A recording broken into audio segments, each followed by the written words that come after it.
Tony Stark is still very much suffering the effects of the PTSD explored in Iron Man 3 and is obsessed with building a suit of armour around the world. So when Loki's Chitauri scepter offers him the opportunity, how could he resist? An alien artifact with mind control abilities mixed with AI? What could possibly go wrong? Ladies and gentlemen, welcome back to Kabiga's Reviews, and these are my thoughts, my opinions, my feelings, and this is my review of the second Avengers film, Age of Ultron.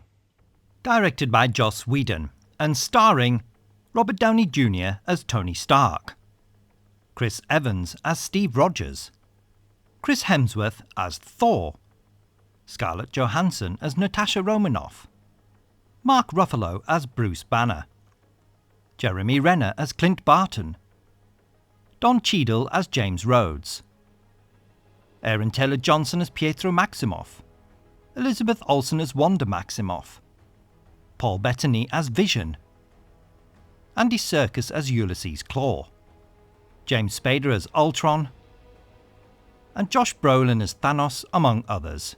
When Tony Stark jump-starts a dormant peacekeeping program, things go terribly awry, forcing him, Thor, the Incredible Hulk and the rest of the Avengers to reassemble. As the fate of the Earth hangs in the balance, the team is put to the ultimate test as they battle Ultron, a technical terror hell-bent on human extinction. Along the way, they encounter two mysterious and powerful newcomers, Pietro and Wanda Maximoff. Yes, Pietro and Wanda Maximoff. As I've just said, they are two of the new characters that get introduced in this film. So let's start with them. At the time, Disney and Marvel didn't have the rights to use the term mutants or the names Quicksilver or Scarlet Witch, but that's who these two characters are. They are mutants, but they had to be referred to as something else, so Baron Strucker calls them the Miracles or the Twins. Okay, so we got Pietro and Wanda Maximoff introduced in this film. Along with them, we have Vision. Absolutely fantastic character, the amalgamation of Ultron and Jarvis, played fantastically by Paul Bettany. Vision will go on to play a pivotal role in future storylines, not least of which WandaVision, which is one of my personal favourites. Then we have the wonderful and amazing, the chameleon-like Andy Serkis playing Ulysses Klaue. He's brilliant in this film, and he will up the ante and be even better in his next instalment when he appears next in Black Panther. But it started in this, and when you see him, you don't see Andy Serkis, you see Ulysses Klaue, and that's a really, really good sign of a great actor. Talking of Black Panther, we also get the first reference of the and first name of Wakanda mentioned in this film. Now, there was an Easter egg in one of the earlier Iron Man films on the map, I believe it was Iron Man 2, that suggested Wakanda, but it wasn't actually name-checked, and it is name-checked in this. Also, it's links to vibranium. So that's another thing that this film goes along to set up. And then there's also the Barton family that we meet in this film that will play a pivotal role in Avengers Endgame, I believe. Also, the Hawkeye's TV series that comes later down the line. So it's amazing how much Age of Ultron actually sets up. But it doesn't just set up characters, it doesn't just introduce new characters. There's whole storylines that this film sets up. Now, it carries on from previous stories. It features the PTSD that was mentioned in Iron Man 3, and it also carries on from the Avengers, and it carries on from a lot of what's gone on before. And it includes story beats and characters and story arcs that were featured even in the Agents of S.H.I.E.L.D. TV show.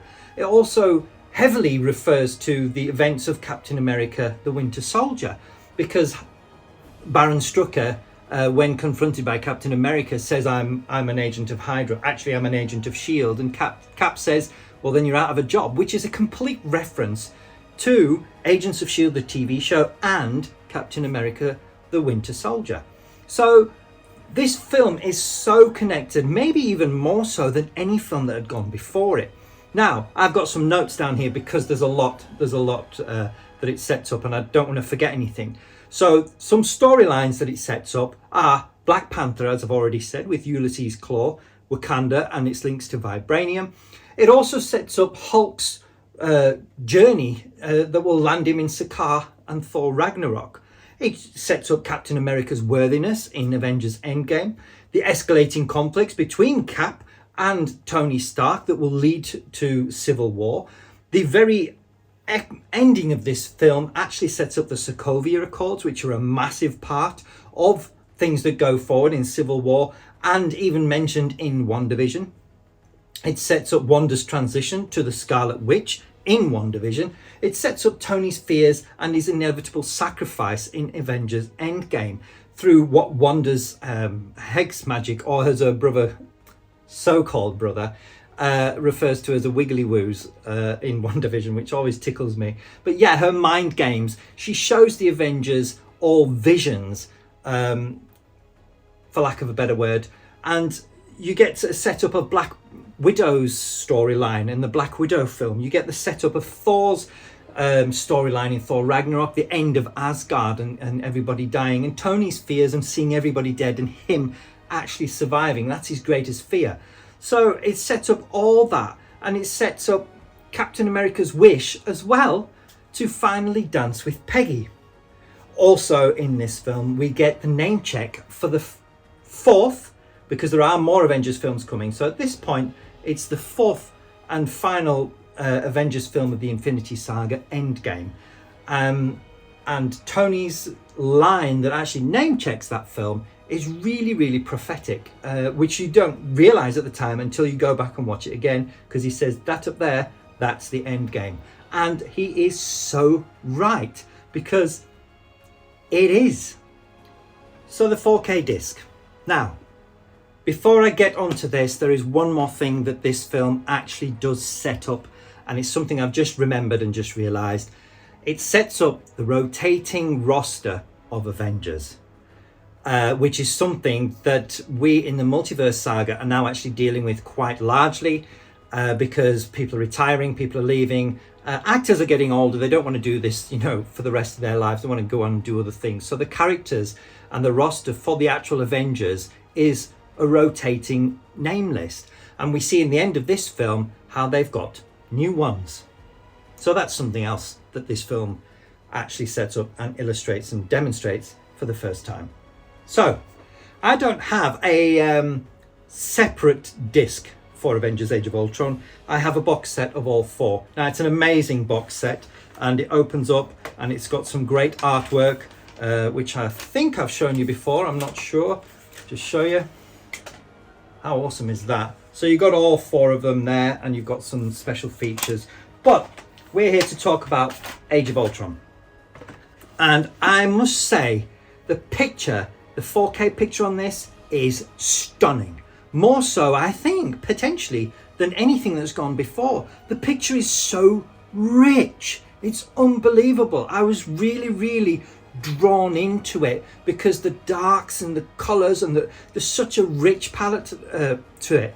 If you look at the first Avengers movie, it's almost very comic book, but this has got darker, more earthy tones, and it shows, and it was just stunning. All the CGI looks fantastic, much better than some of the later CGI that we've got in this Multiverse Saga. But yeah, Avengers Age of Ultron, I was actually really, really, really pleased with the 4K picture. So I recommend you buy that one if you can. If you want to, definitely get the 4K disc. The sound was great, the picture was great, the overall experience was great, and I saw things that I'd never noticed before just because of the depth and range of colour in the image. It was just amazing to watch and really, really enjoyable to watch. And because of that, I would have normally scored this a bit lower, but I'm going to give it an 8 out of 10 for Avengers Age of Ultron, because I've never been a massive fan of it, and I don't think it's the best MCU film.